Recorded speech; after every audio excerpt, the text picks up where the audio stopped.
Dante, el hombre y su vida. En realidad, no se sabe ningún dato exacto sobre su vida, las fechas se deducen con relativa facilidad. La mayoría de sus biógrafos dan a mayo de 1265 como fecha más probable de su nacimiento. Muchos, ni siquiera aluden a lo problemático de los datos exactos al respecto. Seguro es únicamente que nació en Florencia, en un medio familiar pequeño aristocrático, de un estrato social intensamente ligado a las luchas facciosas en la ciudad, en la segunda mitad del siglo XIII. Era aquella una pequeña aristocracia de miembros del comune o gobierno municipal de Florencia, y su procedencia como clase estaba relacionada con los orígenes y desarrollo de la autonomía municipal de la ciudad, atestiguada desde mediados del siglo XII, una de las más tempranas de Italia. Esta autonomía, salvaguardada por la pequeña aristocracia del comune, había sido una difícil conquista de los florentinos, en medio de las tensiones crecientes que, en Italia antes que en ningún otro país europeo, iban marcando la relación cada vez más contradictoria y difícil entre el poder político mayor de la época, Imperio Germánico, fragmentado y disperso en la Italia de esta época, y al espiritual del papado. Poder temporal y espiritual entraban en contradicción cada vez más abiertamente, expresión de las tensiones crecientes entre las clases sociales de medioevo tardío, clerecía, aristocracia, feudal, campesinado esclavizado por ella, y las clases de la futura sociedad preburguesa renacentista, en germen ya, artesanado, miembros de los gremios, pequeña y media aristocracia, comerciantes y traficantes de todo género.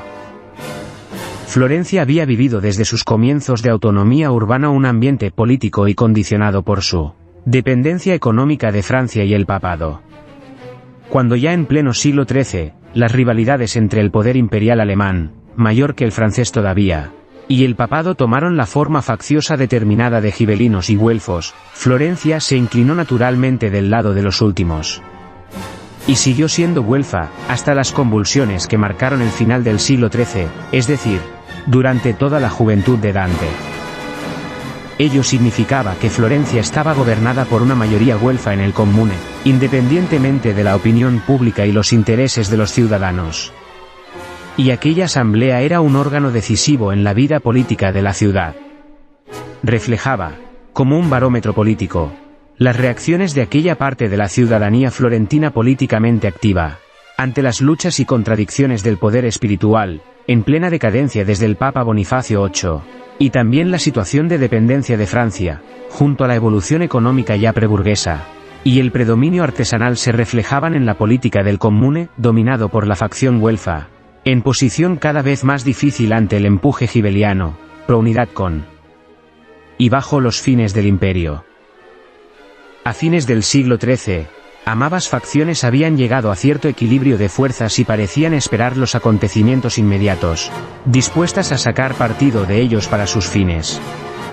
Son los 30 primeros años de la vida del joven Dante, de escasa actividad política, pero que siempre tuvo conciencia de que su destino estaba ligado al del partido güelfo, por pertenencia familiar y lazos de facción y clase con el comune. Son los años que van desde 1265 a 1295, aproximadamente, en lo que Dante luchó por los güelfos en las batallas de Campaldino, 1289, y que proune, 1284, como recuerdo a su Divina Comedia. De sus estudios tampoco se tiene una información precisa. Se cree que estudió en Bolonia, con Brunetto Latini, maestro de los humanistas de la época, que le introdujo en el conocimiento de los clásicos grecolatinos, tan fundamental para su obra posterior. De aquellos autores, el poeta que más decisivamente influyó en su formación de épico fue Virgilio.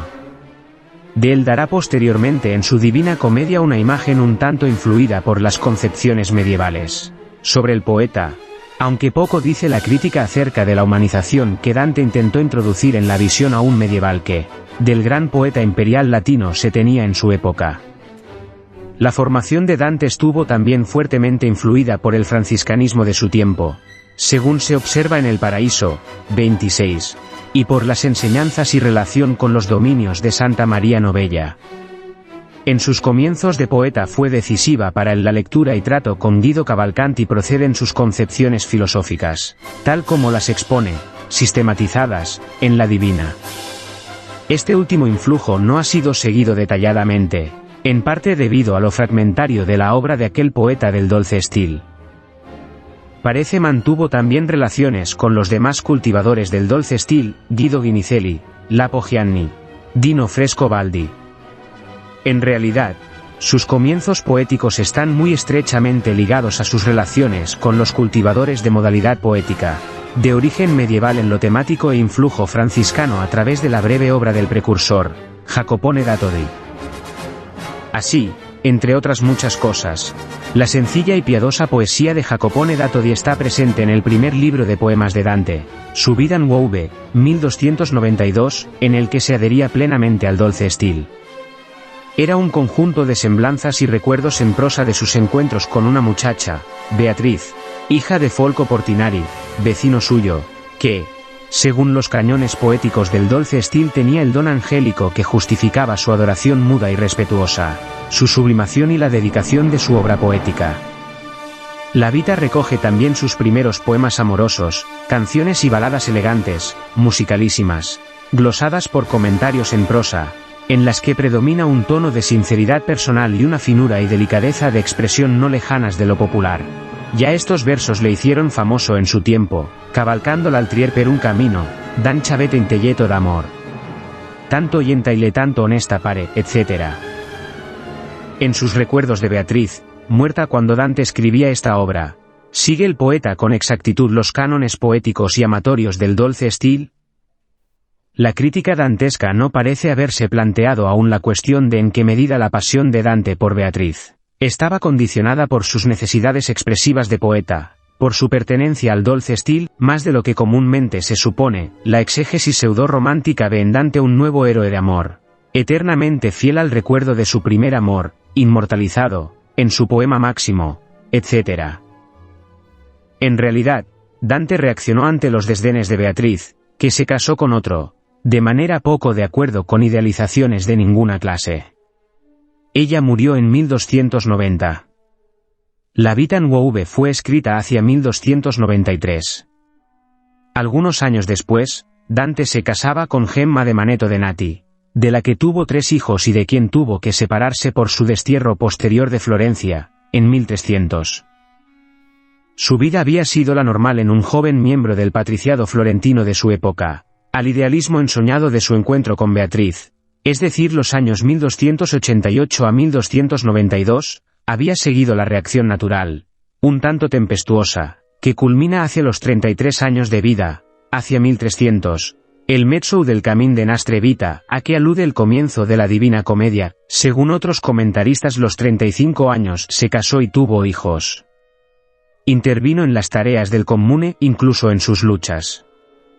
Seguía Dante creyendo en política a los güelfos, pero pronto le iban a asaltar toda una serie de experiencias desgraciadas en su primera madurez, y de ellas su evolución hasta posiciones legalistas, de acuerdo con su estricto rigorismo moral, sin que se le pueda tener por gibelino en el pleno sentido de la palabra. En aquellos años finales del siglo XIII, Dante había ya evolucionado hacia un gibelinismo personal, que ya no abandonó en el resto de su vida y actividad política y literaria, durante sus años de destierro. Aquellos años fueron para él su condenación. Los sublimó poética y eruditamente el infierno, el cántico más largo y obsesionadamente oscuro de su poema. Pero también fueron el punto de arranque del inmenso edificio teológico-filosófico, poético, religioso secular con el que, con una ambición muy de su época, aunque solo por él realizada, intentó plantear y superar en el plano de lo poético las contradicciones de su tiempo, señalando así nuevos caminos al destino moral del hombre, cuyo alcance llega hasta hoy. Porque su vida está indisolublemente unida a sus luchas y tensiones de su tiempo y ciudad natal. Llegan a condicionar en tiempo y espacio, en el escenario de Florencia se dan, en los años que van de 1270 hasta 1300, los acontecimientos capitales de la lucha entre gibelinos y güelfos, papado e imperio, Edad Media y albores de la moderna, juventud apasionada y sensible y madurez apagada e intensa, toma de conciencia de los verdaderos problemas políticos fundamentales de su tiempo y reacción enérgica y lúcida contra todo lo que, en su sistema de ideas, se oponía a la realidad de aquel nuevo orden jurídico, político y moral que se había venido fraguando durante aquellos años. Todo esto había ido fermentando en él durante los años de su destierro, confirmado y fortalecido en ello por sus experiencias posteriores.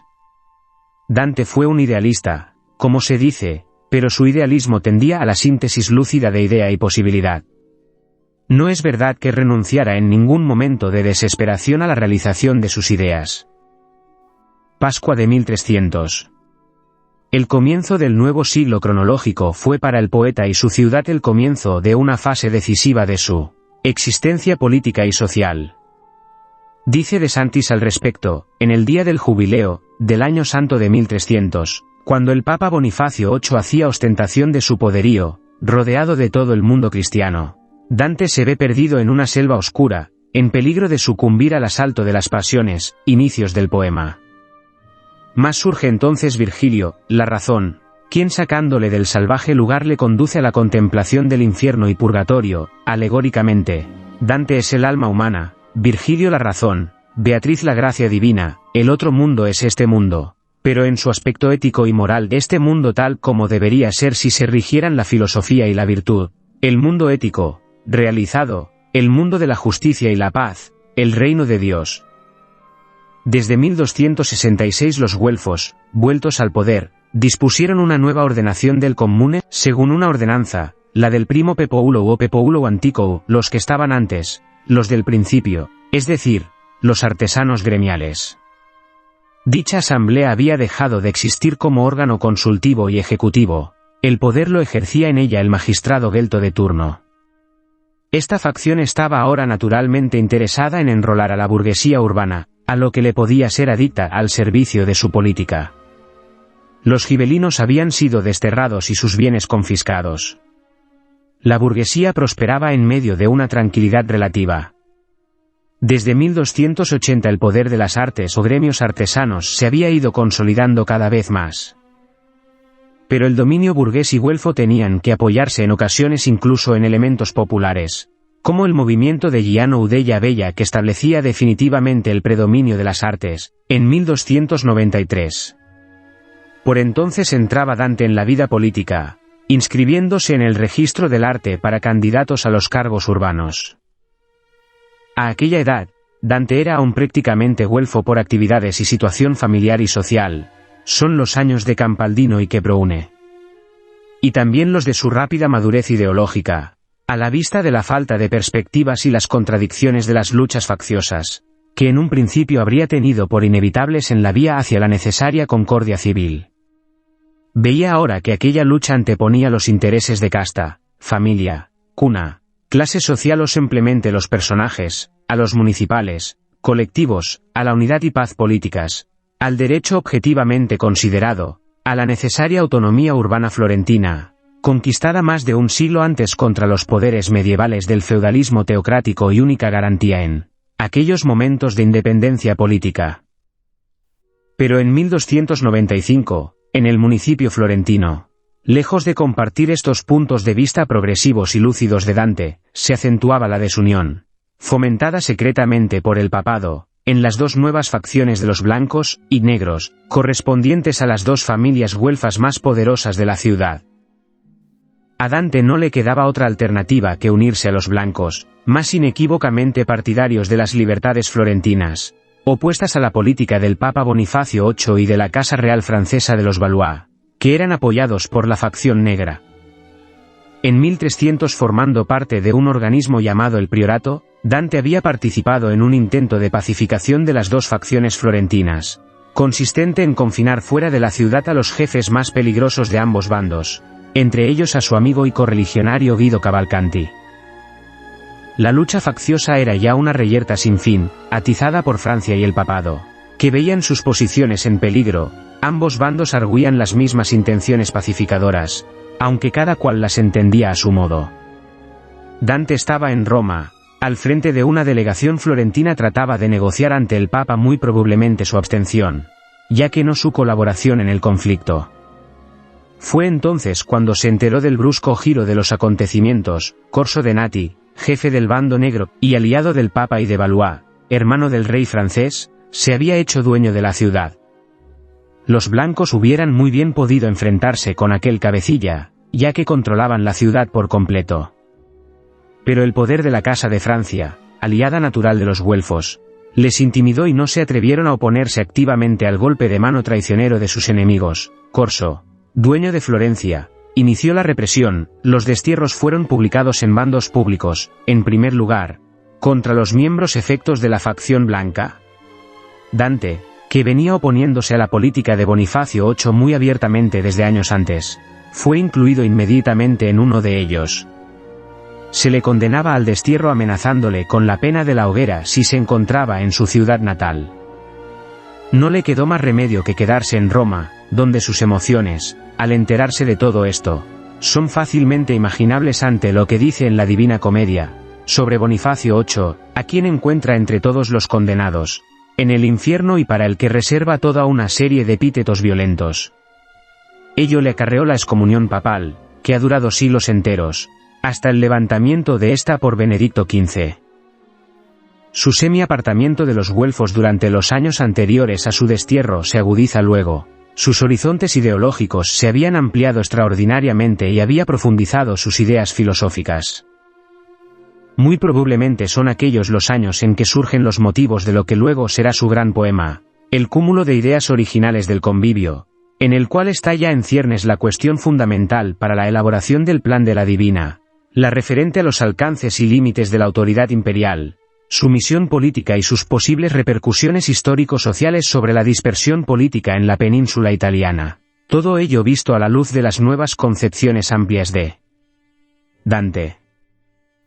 Así, de la controversia política central de su época, iba a surgir la idea central de la elaboración de su obra poética máxima.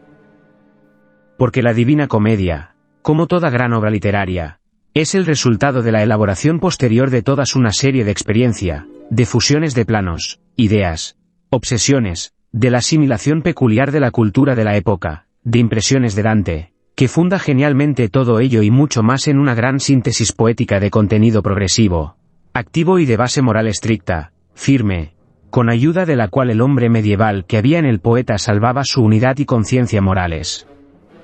Ante el avance de una serie de sugestiones que, sin duda, debieron parecerle atractivas al poeta, la selva oscura, de que había al inicio de su poema, las contradicciones entre el naciente mundo moderno y las grandes creaciones del medieval, para las que Dante buscó y encontró en todo momento una forma de síntesis poética y enciclopédica. Para abarcar adecuadamente la dimensión humana de Dante nos es necesario consultar el excelente libro de Giovanni Papini, escrito en 1933, Dante vivo. Es que se nos presenta al poeta como un hombre de mala fortuna personal, no logró enamorar a Beatriz, que se casó con otro ni puede decirse que fuera afortunado en sus gestiones políticas.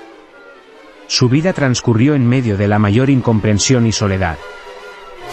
Fracasó en casi todas sus gestiones en este mundo.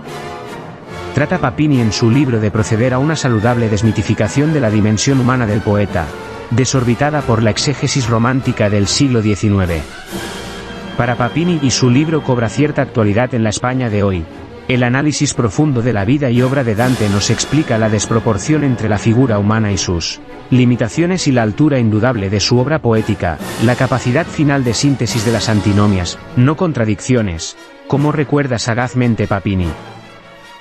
Hay, claro está, pequeñas lagunas en el libro, especula, sin conocimiento, sobre algunas épocas de la vida de Dante cuya lectura parece un poco por demás. En cuanto a su obra total, más bien escasa y aparentemente variada, no es posible reducirla a alusiones a la Divina Comedia. Es preciso referirse a la totalidad de su obra, pues lo que ocurre, por ejemplo, en el Convivio, en buena parte uno de los orígenes oscuros de la Divina, ocurre también en la Vita Nuove, de Monarchia y sus demás escritos. Hay una evidente unidad ideológica general en el pensamiento político y la teoría humanista y erudita del poeta, en su obra poética y en sus tratados.